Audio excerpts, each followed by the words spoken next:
There are people living among us,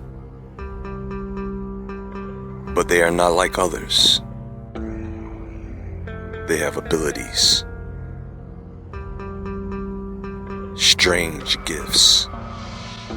Despite of all mankind's knowledge and technology, they fail to see their true power. One day, men will face a great threat and they will look for a savior. They will look for a hero.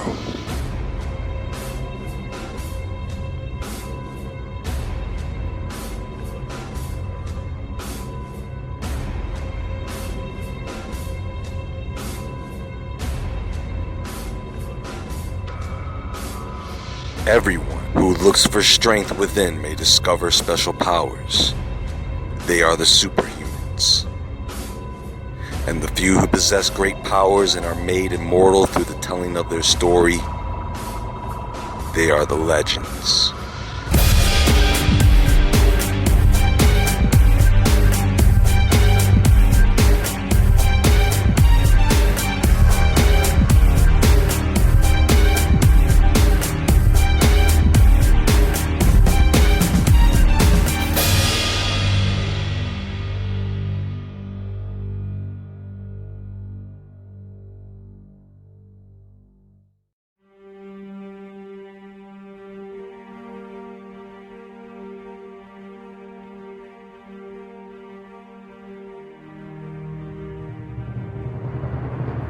There is a TV show that has gained popularity among anime fans. It is called One Punch Man. Now this is just a cartoon, and it is just a fantasy, but it is empowering. See, the problem is many people believe that in order to be superhuman, you either have to be born that way, or you worship evil spirits. This One Punch Man's power did not come from technology or magic. What I enjoy about this TV show is that it supports the idea of good old-fashioned hard work and training. You know, most people who do not succeed in what they attempt to do fail because they simply give up. Many of you may be familiar with the reports of people being able to do things in the heat of the moment, such as summoning up superhuman strength. The supermom who saved her teenage son by lifting a 2.5-ton 64 Chevy off of him. The Wonder Mother who went toe-to-toe with a 700-pound polar bear just for looking at her child and friends the wrong way. What about the guy who got into it with a kangaroo after putting his dog into a headlock? I cannot make this stuff up, folks. Look.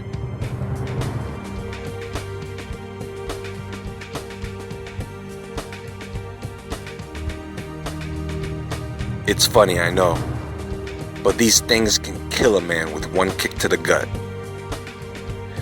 These are clear examples of the power of the human spirit, and it shows you just a fraction of the potential power we all possess.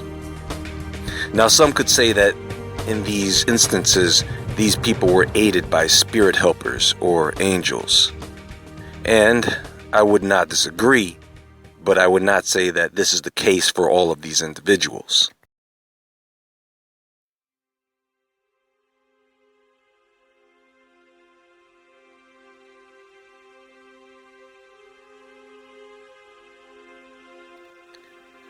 I like to break down superhumans into 5 categories. First are the Survivalist. Extraordinary people who, through the intensity of the moment, are somehow able to beat the odds and push their bodies beyond their limits, creating brief moments of superhuman ability just like the individuals I have just mentioned. Next we have the Defective. These are people who have been physically damaged or born with birth defects that lead to the development of extraordinary abilities. People like Kim Peek, who inspired the making of the 1988 film Rain Man. Don't get it twisted. His ability to make complex calculations, absorb and recall vast amounts of information very quickly, is not attributed to autism. In fact, it is believed that his abilities arose from the lack of connections between the 2 hemispheres of his brain. However, there still remain cases in which autistic children are diagnosed with savant syndrome. This is the case for Stephen Wiltshire.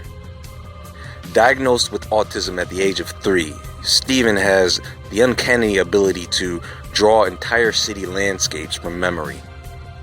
He is known as the human camera.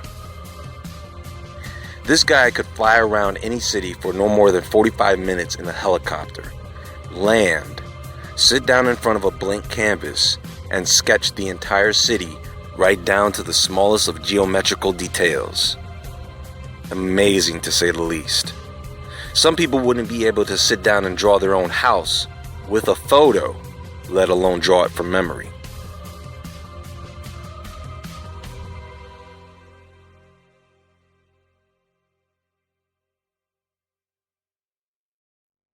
Within this category of superhumans, there are also those who have developed powers after being involved in a serious accident, like Tony Secoria, who after being struck by lightning quickly developed the ability to play back songs that he had heard using a piano, without being instructed on how to play the piano or read and write music. Many of these people who sustain brain injuries often develop these great artistic abilities in which they had no skill prior to their accident.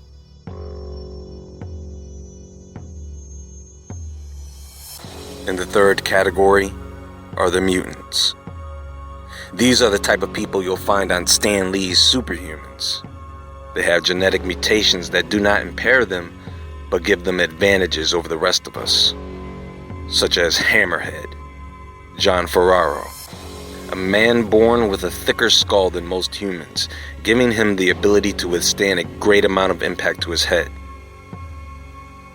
Or Dean Karnazes, aka Ultramarathon Man, who does not produce lactic acid in his muscles, enabling him to run long distances without tiring.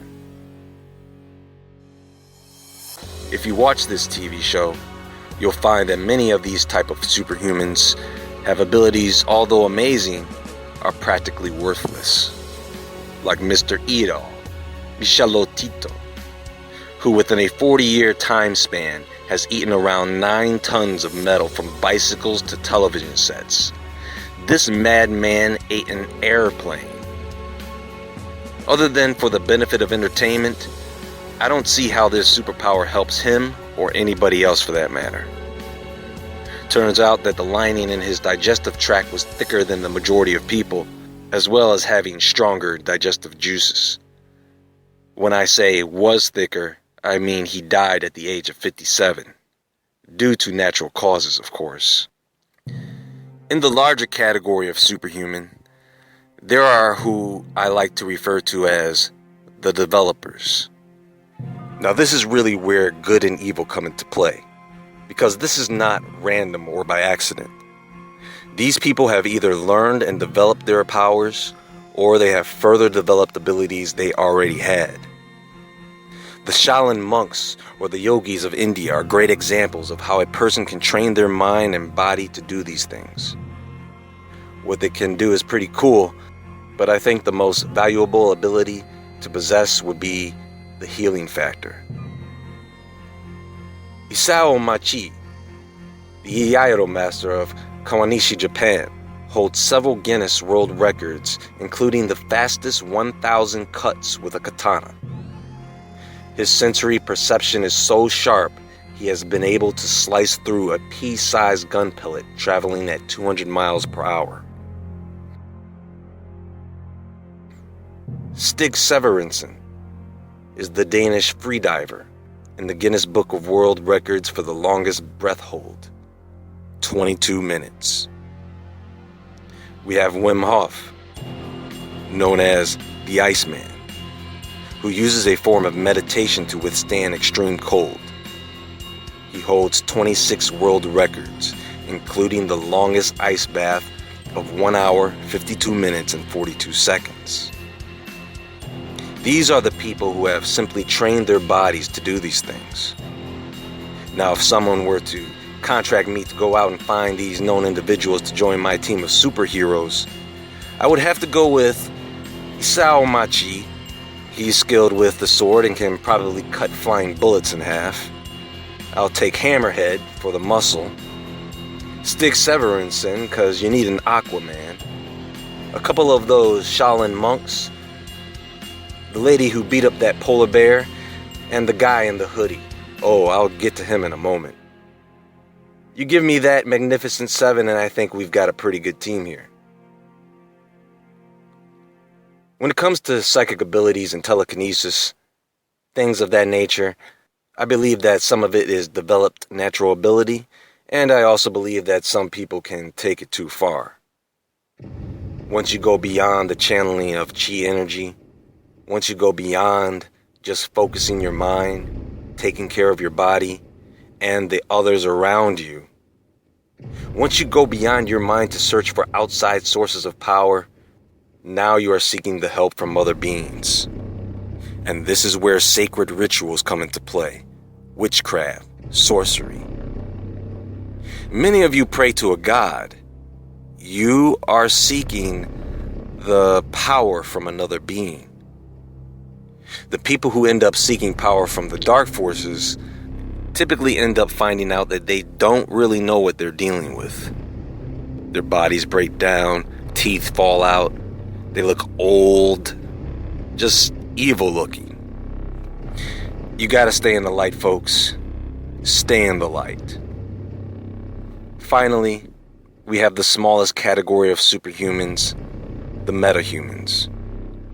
They fall into the same category of things that we do not know if they truly exist or not, like aliens or Bigfoot. These are the people who have just been sighted, caught on tape. The ones who possess comic book-like superpowers. And I keep seeing this guy in the hoodie. What is with this guy always doing things on camera with a hoodie on? I do have to admit, however, if these tapes are in fact professionally edited, it is some of the best work I have ever seen. They actually make it look like these people are just randomly spotted on cell phones and CCTV cameras everywhere. Hey, I'm down for having superhumans around. Good ones. I think one of the major problems people have is that they don't really know what they are. And I really do believe that is the first step to knowing who you are. Helping to bring that inner superhuman to the surface.